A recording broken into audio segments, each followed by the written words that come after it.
Hey everyone, and welcome back to the deep dive. Today we're plunging into a topic that really hits close to home for anyone who's ever tried to build something big. Oh, absolutely. Mm. Whether it's a business, maybe a passion project, or even just trying to, scale your own productivity. Exactly, and it's this idea, it often feels a bit contradictory, doesn't it? It really does. Yeah. The usual advice is always Yeah. work harder, hustle more, Mhm. success will just follow. Right. Grind it out. But our deep dive into the source material, it quickly showed this powerful paradox.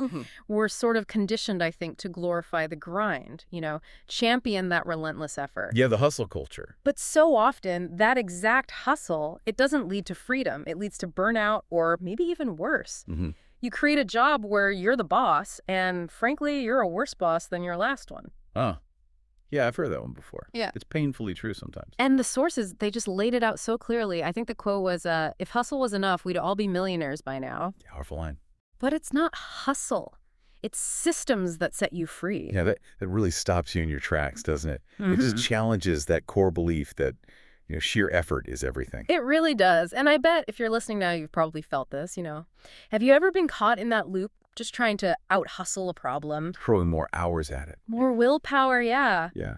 Only to feel like you're failing, or maybe you've just built yourself this gilded cage instead of a real business. I know I've been there, trying to brute force things. It's such a common entrepreneurial trap, really. You start with all this passion, doing everything yourself, Yeah. and then the thing you wanted to build starts owning you. That's often the wake-up call, isn't it? That forces you to rethink. So, okay, given that trap, Yeah. how do we actually break free? What does it look like to build something that isn't just a bigger, more demanding job? Well, that's what the deep dive showed us. There's this framework. Right. We found it centers around three key shifts that the most successful ventures seem to embrace. We're going to unpack how, like, well-designed systems free you up for the really high-value work. And how people, crucially, are the ones who power these systems. It's not just tech. Good point.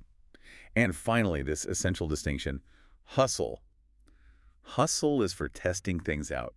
Systems, that's for scaling up. And that starting point, the job you created for yourself, that's where so many get stuck. They think they have to be hands-on, doing everything all the time. Which, yeah, brings us right to that first big insight. Yeah. How systems actually free you up, let you do the high-value stuff. Yeah.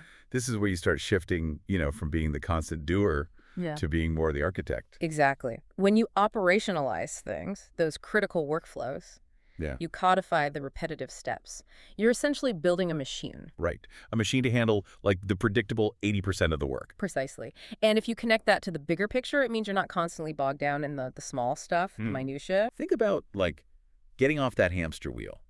Instead of manually sending, say, every single client follow-up email, Oh, yeah. Been there. you build a smart automation for it. Yeah. That's not just free time, it's mental space. Right. Space to strategize the next product or land that big partnership only you can close. Or even, finally take a vacation without worrying the whole thing will collapse. Wouldn't that be nice? It's about being the person designing the blueprint, not just laying every single brick. Exactly. Designing the system. Okay, so if systems free you up, that immediately brings up the next question. Who actually does the work then? Because, like you said, it's not just tech. People power these systems. A very critical point. And it raises this question. How do you make sure that when you delegate, your team can actually succeed, Yeah. without constant micromanagement? Yeah, it's the dream, right? Well, it comes down to crystal clear processes. Mm. When you've documented a system properly, Mm. maybe the simple step-by-step guide in a shared doc, or maybe a workflow in Asana, Trello, whatever tool you use, Yeah. it gives them a roadmap. It's undeniable.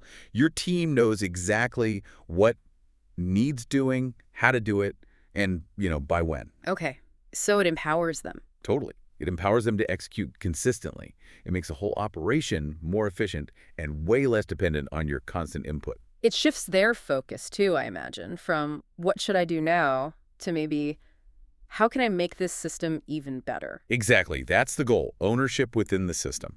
Okay, so we've got systems creating freedom and empowered people running them. But let's talk about the thing that usually gets things started in the first place. Hustle. Ah, yes. Good old hustle. What our sources revealed about its true purpose. It was actually pretty profound. It might just flip how you think about growth. Yeah, the distinction was very clear across the materials we looked at. Hustle is for testing. Systems are for scaling. Explain that a bit more. Testing versus scaling. Well, think about it. When you're just starting out, right, Yep. landing that very first client, you're hustling. You're doing whatever it takes. Yeah, pulling all-nighters, making it happen. You're proving the concept, figuring stuff out as you go. That's that raw energy, the grit. It lights the initial fire.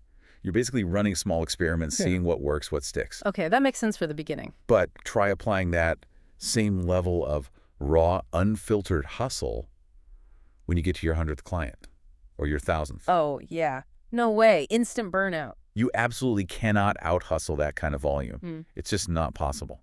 And that's where the systems come in. Right, so the hustle phase confirms what actually works, and then the system takes that proven thing and lets you do it again and again consistently. Exactly. The system is what lets you deliver those consistent results, whether you have one client or 100 or 1,000. It creates repeatability, Predictability. quality efficiency at scale. Hustle helps you discover what works. Systems make sure it always works reliably, efficiently. So you can grow without being completely consumed by the growth. Yes. Go on. So the difference between, constantly reinventing the wheel every single time versus building a vehicle, a machine that can actually take you somewhere reliably. Well put. So, okay, let's try and bring this all together. The core idea, the foundational understanding we want to leave you with today is, well, hustle starts the fire, definitely. You need that spark. But it's the well-built systems that keep it burning, that Right. turn that initial spark into something sustainable, something that grows. It's really an invitation, then, for everyone listening to reflect. Think about your own projects, your business. When you step back, honestly ask yourself, are you currently working on your systems? Are you building that framework? Or are you just working in the business, constantly fighting fires, recreating the wheel because, well, the process just isn't documented or clear? It's a tough question sometimes. It is. And if you feel you're ready to, really build something that can run with you steering, not just you paddling frantically, our sources pointed towards a resource, joingps.com. Seemed like a community where entrepreneurs are actually sharing the tools, the systems, the strategies that work for creating that freedom and growth. Right. Learning from each other, sharing what's effective in the real world, not just theory. It's about making that jump, isn't it? From just owning a demanding job. To truly owning a business, something with the potential to grow beyond just your own personal time and effort. So let's leave you with a final thought, something to mull over until our next deep dive. Okay. If you are still doing everything yourself, if you're endlessly caught up in the day-to-day, the minutia, do you truly own a business? Or have you just created a more demanding, maybe higher paying, but still ultimately a job? Oof, yeah. That's a powerful question to sit with. The answer can really be a catalyst for change. Absolutely. And next time, we're going to build on this. We'll be diving into what our sources say about a critical next step. How to hire the right people without completely burning through your budget. Super important topic. Looking forward to that one. Yeah, you won't want to miss it. So until then, keep digging deeper.